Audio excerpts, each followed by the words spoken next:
Let's talk about occupational wellness.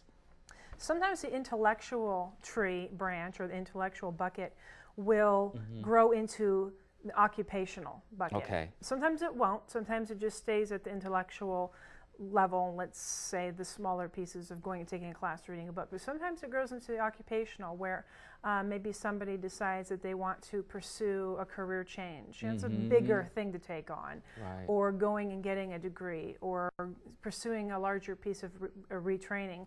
And this, again, this show is a good example of it.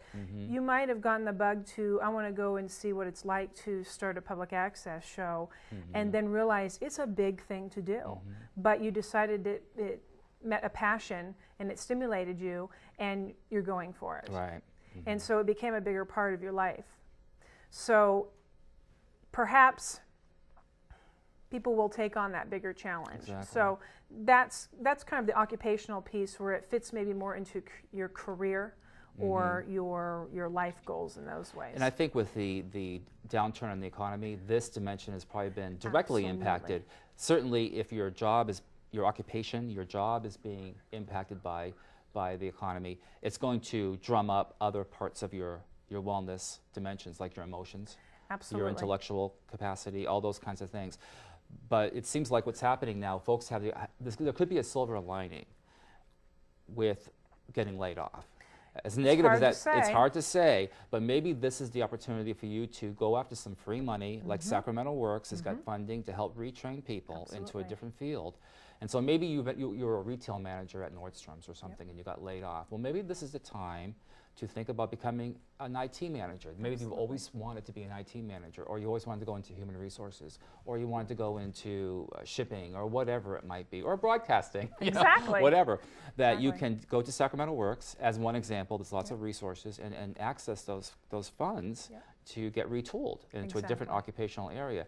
And so if that zone of your wellness is energized, it can impact the other zones. Or buckets. So if you're pursuing a new occupation, I would imagine that you're going to feel happy. Exactly. Energized. Exactly. And you know, I said it was hard to say, and what I mean by that is it's often, especially when you're going through a forced situation where you're being laid off or the economy is imposing something on you. What I mean by it's hard to say is it's hard to say that to yourself that, gee, this is a great opportunity. I'm really liking this happening to me. It's hard to say that to yourself. But once you dig in and realize that, yes, something's happening to me and it feels out of control, but I can actually have some control over this situation. And I can actually do something about it. I might not be able to fix everything about the situation, but there are some things I can influence. And once you're able to identify the things you can influence, then you start to crawl out of that and you identify the things that you can do, bring back that power, and that can lift you out of that funk. I know this is an exercise that you do at the city, which I think is a very powerful, empowering exercise where you ask people to list all the things they're worried about with today, whether it's job, their kids, their bills, whatever, and then they look at the list and what things on the list can you impact yourself. And people realize I have a lot more control than I thought, that we tend to emphasize everything when we're in a fear state, and sometimes it's important just to look at the list and boy, I can impact 80% of my list, and so it's not as bad as I thought. You know?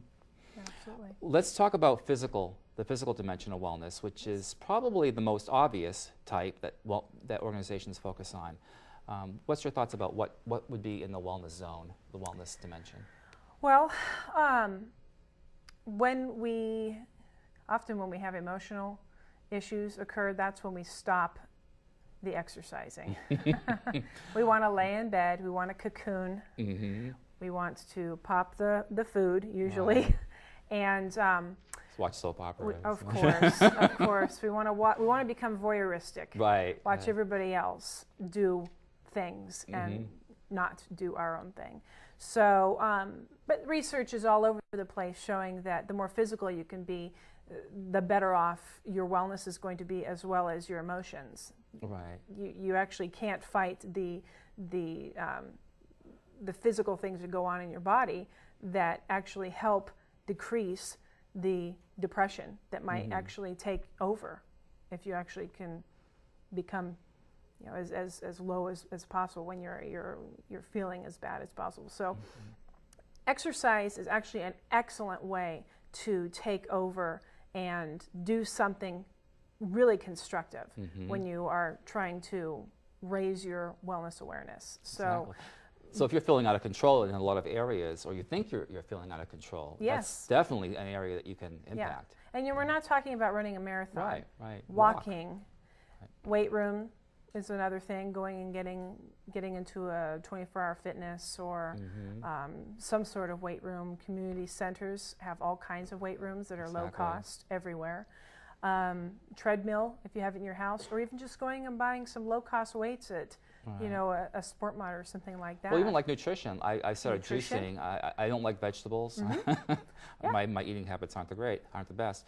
But I take like an orange, a beet, and a lemon sometimes, and I juice that, and I have that every couple of days, and boy, the energy I get from that, and it just makes me feel more balanced. Absolutely. Yeah. And I know also organizations have a lot of physically oriented wellness programs, like the City of Sacramento. We have a discount for 24-hour fitness for health clubs and other. Actually, some of our locations have machines, exercise machines on site. Right. We have community centers that have discount.